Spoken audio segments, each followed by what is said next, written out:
વરસાદના સિઝનમાં કંઈક તીખું અને એકદમ ટેસ્ટી એ બી બહાર લારી જેવું કંઈક ખાવાની ઈચ્છા થાય તો આ ચીલી ગાર્લિક પોટેટોસ જરૂરથી ટ્રાય કરજો। 4 બટેકા લીધા છે અને એકદમ ઝીણા આવી રીતે આપણે છીણી દેવાના છે। ઝીણીથી છીણવાના છે કંઈક આવી રીતે। જ્યારે છીણાઈ જાય પછી 4 ચમચી જેટલું આપણે આમાં કોર્નફ્લાવર એડ કરવાનું છે અને 1 ચમચી જેટલું મીઠું એડ કરવાનું છે। બધાને સરસ રીતે મિક્સ કરીને આપણે એનો લોટ બાંધી દેવાનો છે।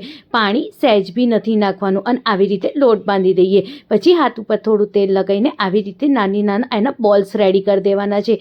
એક બી બોલ્સ ફાટવા ના જોઈએ એવી રીતે આપણે વણવાના છે, જેમાં આપણે ગુલાબજાંબુના વણીએ। બધા આવી રીતે બોલ્સ વણાઈ જાય પછી આપણે એને એક બાજુ સાઈડમાં મૂકી દેવાનું અને એક તોડામાં આપણે પાણી લઈ લેવાનું છે। એમાં 1 ચમચી જેટલું મીઠું અને 2 ચમચી જેટલું આપણે તેલ લેવાનું છે, જે આપણે રેગ્યુલર ઘરે ખાતા હોઈએ એ। એક કરીને બધા બોલ્સ એમાં નાખવાનું અને 5 થી 10 મિનિટ માટે આપણે એને સરસ રીતે બોઇલ થવા દેવાનું છે, કંઈક આવી રીતે। જ્યારે બોઇલ થઈ જાય પછી ગેસની ફ્લેમ બંધ કરવાની અને બરફવાળું એક વાટકામાં પાણી લઈ લેવાનું અને એ બધા બોલ્સ આપણે ગરમ જ આપણે ઠંડા પાણીમાં નાખી દેવાના છે, કંઈક આવી રીતે। જો કંઈક એકદમ સોફ્ટ બોલ્સ બનીને રેડી થઈ જશે।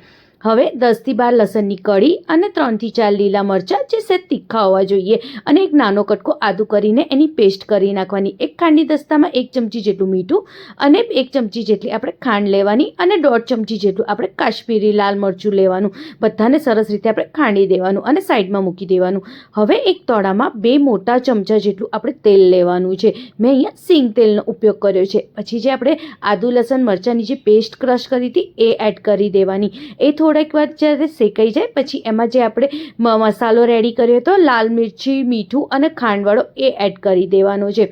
પણ જ્યારે આપણે એડ કરવાનું કે જ્યારે સરસ રીતે આપણે આદું લસણ મરચાં શેકાઈ જાય। આ બધી ફેરી ગેસની ફ્લેમ આપણી ધીમી હોવી જોઈએ।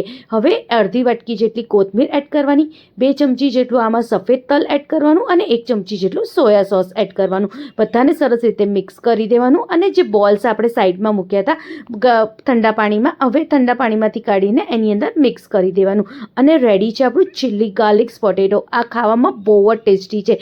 જ્યારે વરસાદ હોય ત્યારે આપણે આ બનાવીએ ત્યારે એને ખાવાની મજા જ પડી જાય। આ વરસાદમાં આ રેસીપી જરૂરથી ટ્રાય કરજો। તમને ગમે તો એને લાઈક, શેર અને કમેન્ટ કરવાનું ના ભૂલતા। મળીએ એક નવી રેસીપી સાથે। Thank you.